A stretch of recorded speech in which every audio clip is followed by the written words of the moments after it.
Okay, so good morning, my dear students. Our next topic is the Republic Act 9418 or um, Volunteer Act of 2007. So, according to the Republic Act 9418, it should be the policy of the state to promote the participation of the different sectors of the society, international and foreign volunteer organizations in public and civic affairs, and adopt and strengthen the practice of volunteerism as an approach in order to reach national development and international understanding. Every Filipino should be educated of volunteerism to foster social justice, solidarity, and sustainable development. Okay, so some may find it ironic that a law on volunteerism was passed. Okay, so why is there a need for a law on something that is inherently a social value and a positive one that is intended to achieve a common good? Is there really a need for such legislation? The reason and the answer can be gleaned from the Declaration of Policy of Republic Act 9418 or as I have said a moment ago, the Volunteer Act of 2007. Okay, so this legislation recognizes that volunteerism or bayanihan can be harnessed as a strategy for national development and international cooperation.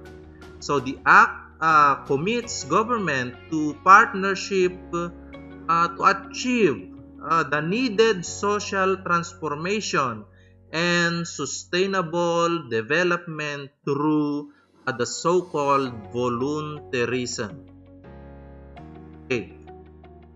Now, to achieve attainment, okay, there are three main interrelated objectives of the Volunteer Act of 2007. Okay, so first is to provide the policy framework that shall underscore the fundamental principles necessary to harmonize the broad and diverse efforts of the voluntary sector. Okay, next is to provide a conducive and enabling environment for the mobilization and nurturance of volunteers and volunteer organizations. And lastly, strengthen the Philippine National Volunteer Service Coordinating Agency or PNVSCA as an effective institution to support volunteerism in the country. Okay, so being a framework, the Volunteer Act recognizes the different roles of different sectors of society, including the government. It is tasked to provide the environment for volunteerism to prosper. Okay, it shall be facilitative, coordinative, and promotive in performing its functions. Okay. Now,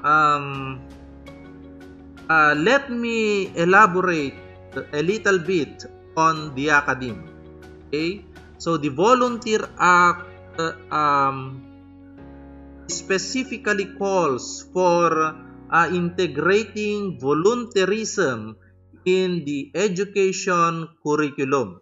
Okay, so this proposal will encourage academic institutions to continuously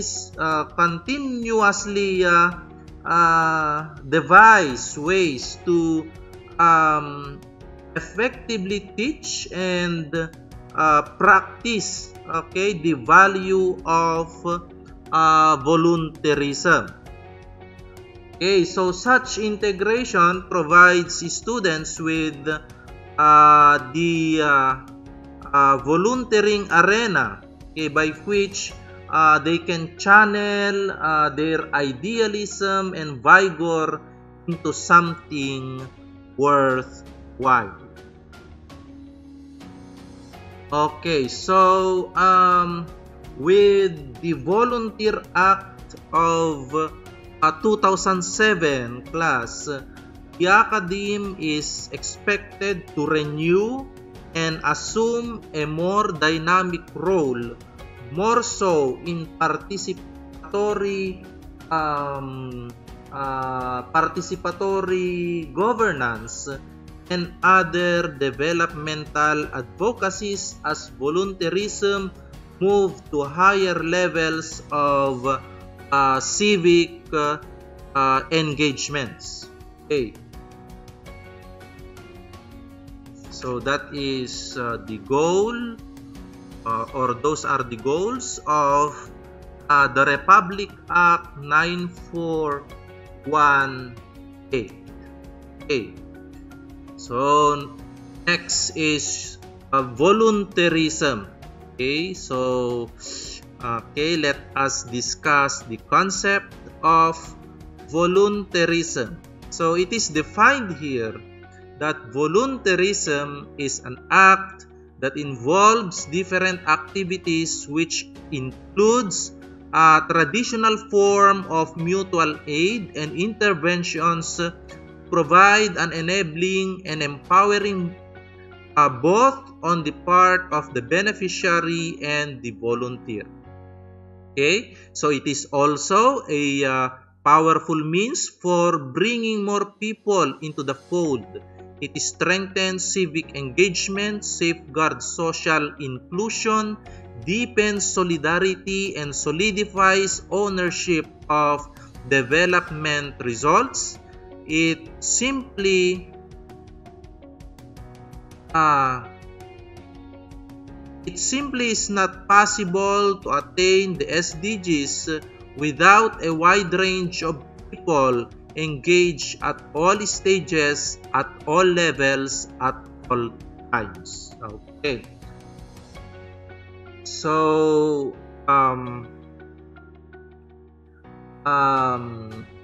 volunteerism class is an act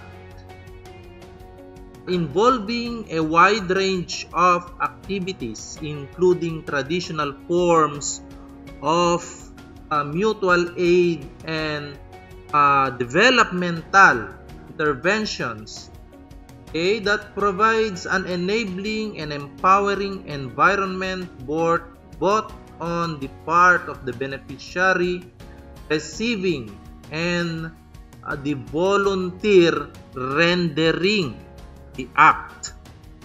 Okay, so undertaken for reasons arising from socio-developmental, business, or corporate orientation, commitment or conviction for the attainment of the public good, and where monetary and other incentives or reward are not primary motivating factors. Okay.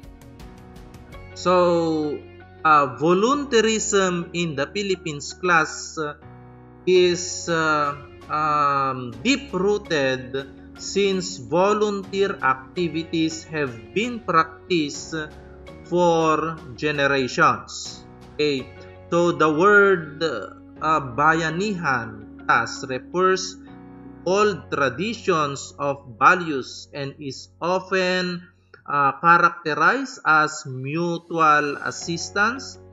Okay, for example, when community members help other members to transport their house to a specific location. Okay. The word bayanihan can be seen as the traditional Philippine expression of the so-called volunteerism. Okay, so that is your volunteerism. Next is your volunteer. Okay, so what is a volunteer? Okay, so it is an individual. He or she is an individual or group who contribute time, service, and resources, whether on full-time or part-time basis, to a just and essential social development cause, mission, or endeavor, in the belief that their activity is mutually meaningful and beneficial to a public interest as well as to themselves. Okay. So there are 5 major types of volunteer activities implemented by different stakeholders in the Philippine society class. Okay, so first is we have your government supported volunteering. Okay, next is we have academe-based volunteering. Another is volunteering for non-government organizations. Another is corporate volunteering, and we have also foreign supported volunteering. Okay, now let us discuss this one by one. Okay, so what is a government supported volunteering? Okay, so the government supports 2 national volunteer programs. So we have volunteers for information and development assistance, and the national program for government service called Bayanihang Bayan, which is established in 1991. So it has been piloted in 4 national government agencies. So we have Department of Environment and Natural Resources, or your DENR, Department of Health, Commission on Higher Education, or your CHED, and the Department of Social Welfare and Development, or your DSWD. Okay, that is your government supported volunteering. Okay, how about an academe-based volunteering? Okay, so academic institutions in the Philippines have been coordinating volunteer projects. Okay, structured volunteer activities occur at the level of higher education institutions in collaboration with local communities. Okay, so private non-sectarian institutions are the most numerous among such establishments in the country, followed by private schools and state universities and colleges. So that is your academe-based volunteering. Okay, we have also volunteering for non-government organizations. Okay, so NGOs with different areas of work arrange projects and programs and assign local volunteers as well as international volunteers. Now, the top contributors to volunteerism in the non-profit sector class are organizations classified as culture and recreation groups, development and housing organizations, and unions. Okay, so your NGOs tend to cooperate, network, and create partnership with private organizations or your POs, local communities, your LGUs, as well as with international partners. Okay. So, examples of large Philippine NGOs with volunteer workers are Hands on Manila, International Association for Volunteer Effort. Of course, we have the Philippine Red Cross and the Scout movement that is divided into girls and boys Scouts. Okay, that is volunteering for non-government organizations. Okay, another is your corporate volunteering. Okay, so volunteering in the Philippine business sector is a component of CSR project or your corporate social responsibility projects. Okay, so the companies make investments in community-based projects and the employees participate in volunteer work in local communities during their working hours. A common activity is the Build a Home program for Habitat for Humanity International, a non-profit ministry that works to eliminate poverty by providing housing. Okay, so that is corporate volunteering. Okay, last is the foreign supported volunteering. Now, foreign supported volunteer activities have increased through funding from the Germans, the British, the Americans, the Koreans, and the Japanese, in recent years. So, foreign supported activities cover both volunteering by foreign nationals and external development of Filipino volunteers in exchange programs of the Bahaginan Foundation and the United Nations Volunteer Program. Okay, so that is the 5 major types of volunteer activities. Next is volunteer service organization.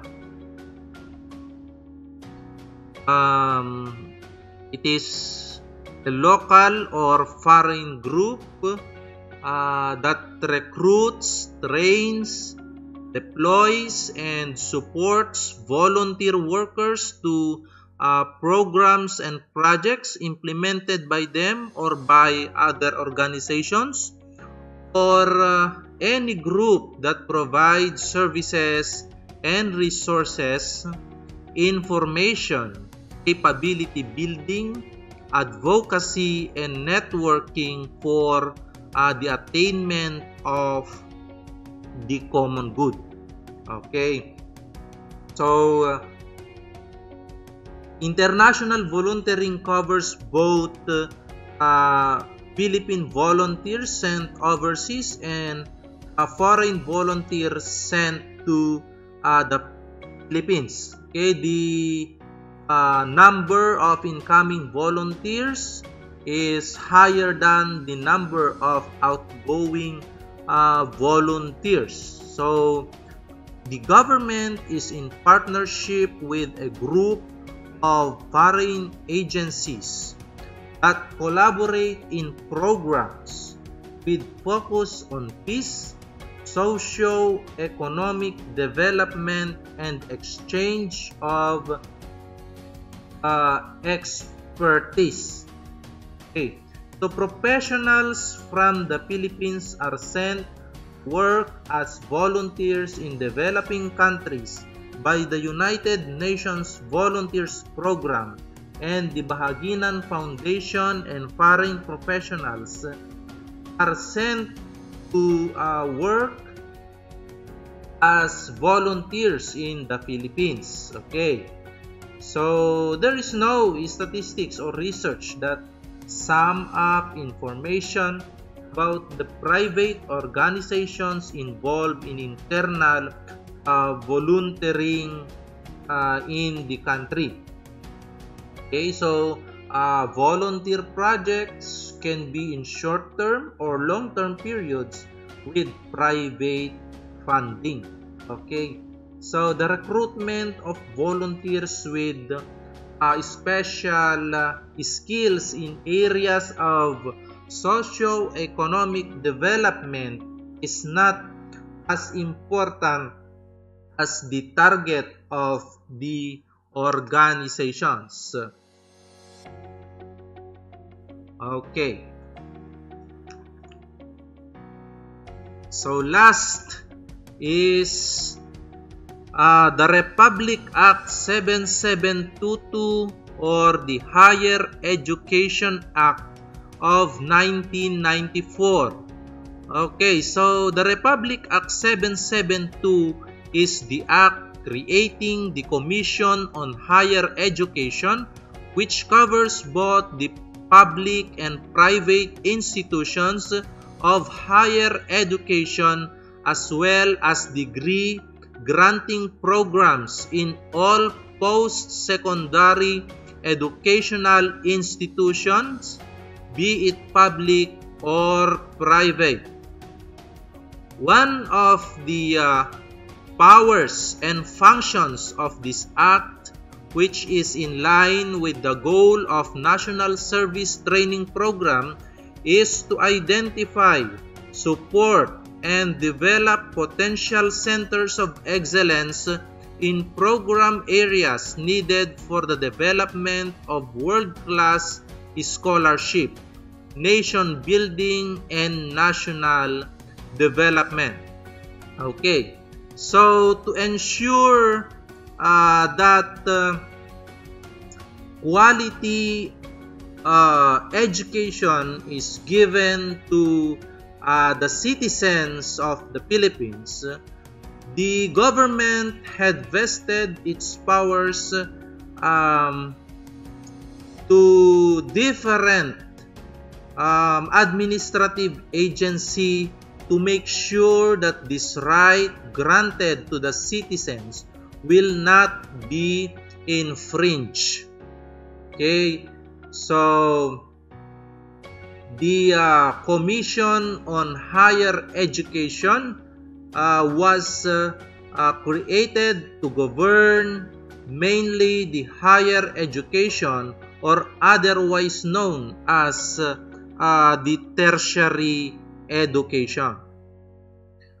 Now, the Commission is a body independent and separate from the DepEd and attached to the office of the President for administrative purposes only.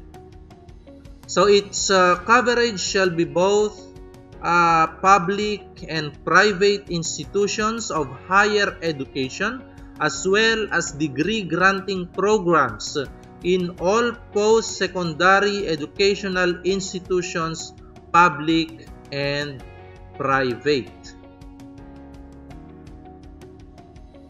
As a commission created to govern the higher education, it follows the mission of gearing higher education towards the pursuit of better quality of life for all Filipinos by emphasizing the acquisition of knowledge and formation of those skills necessary to make individual a productive member of the society. Okay, so it shall accelerate the development of high-level professionals who will search for new knowledge and provide leadership in the various disciplines required by a dynamic and self-assuring economy. Okay? In short class, the mission of the Commission on Higher Education is what is stated in Section 1 of Article 14 of the Constitution, okay, which is to provide quality education to the citizens and make education accessible to the citizens. Okay, so that ends our discussion. Okay, so thank you for listening.